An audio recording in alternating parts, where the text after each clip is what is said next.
2 दिन पहले ही राष्ट्रपति भवन में एक्ट्रेस कंगना रनौत को पद्मश्री अवार्ड से सम्मानित किया गया था। कंगना ने पद्मश्री की वजह से खूब सुर्खियां बटोरी।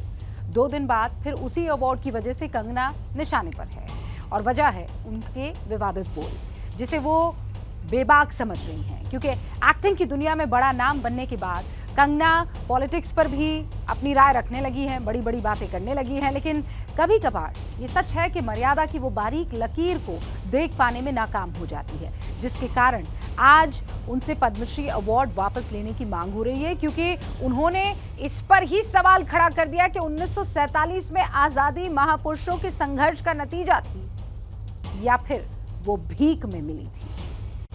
कुमारी कंगना रनौत, कला सिनेमा। विवादित बयानों की नायिका कंगना ने आजादी की लड़ाई और उनके नायकों पर आज जो विवादित बयान दिया, उसे लेकर वरुण गांधी ने हमले की शुरुआत की। दिन बीतने के साथ कंगना पर हमला चौतरफा होने लगा। कई पार्टियों के नेताओं ने कंगना को निशाने पर लिया और अब तो निशाने पर कंगना का वो अवार्ड भी है जिससे हाल ही में केंद्र सरकार ने उन्हें सम्मानित किया है। कंगना से अब पद्मश्री अवार्ड वापस लेने की मांग होने लगी है।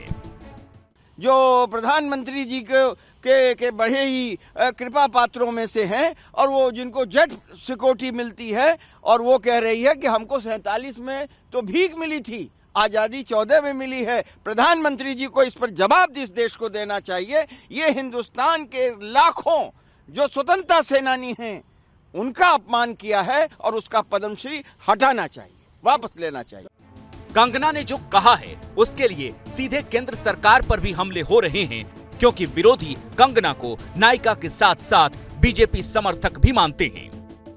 और आज ये सत्ता में है तो कंगना रनौत जैसे लोगों को पद्मश्री देते हैं। हम यह मांग करते हैं कि सरकार इस पर अपनी स्थिति स्पष्ट करे। क्या वो कंगना रनौत की इस टिप्पणी के साथ खड़े हैं या उसके खिलाफ है?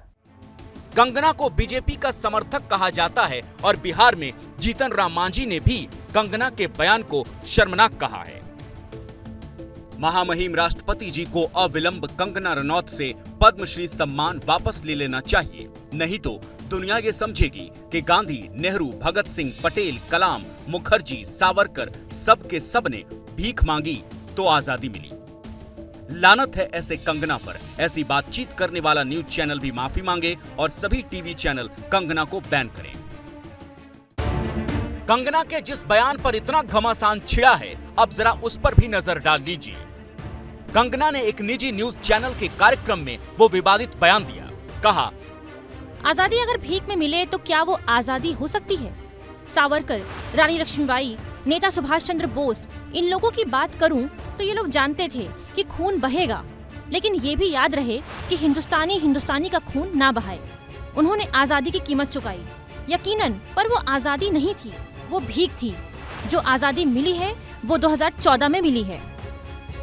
कंगना के इसी बयान पर वरुण गांधी ने पलटवार करते हुए ट्विटर पर लिखा, कभी महात्मा गांधी जी के त्याग और तपस्या का अपमान, कभी उनके हत्यारे का सम्मान, और अब शहीद मंगल पांडे से लेकर रानी लक्ष्मीबाई, भगत सिंह, चंद्रशेखर आजाद, नेताजी सुभाष चंद्र बोस और लाखों स्वतंत्रता सेनानियों की कुर्बानियों का तिरस्कार। इस सोच को मैं पागलपन कहूं या फिर देशद्रोह। लेकिन इसके बाद भी कंगना रुकी नहीं है। कंगना ने अपने कहे पर तनिक भी विचार करना जरूरी नहीं समझा और वरुण गांधी पर भी पलटवार कर दिया, बल्कि और तीखे प्रहार से। कंगना रनौत चौतरफा हमले के बाद भी अपने बयान पर कायम है, लेकिन ऐसा है क्यों? कंगना को इतने महान पुरुषों के खिलाफ भी बोलने का इतना साहस कैसे मिलता है? सच्चाई ये है कि हिंदुस्तान बड़ा है, कोई सरकार नहीं।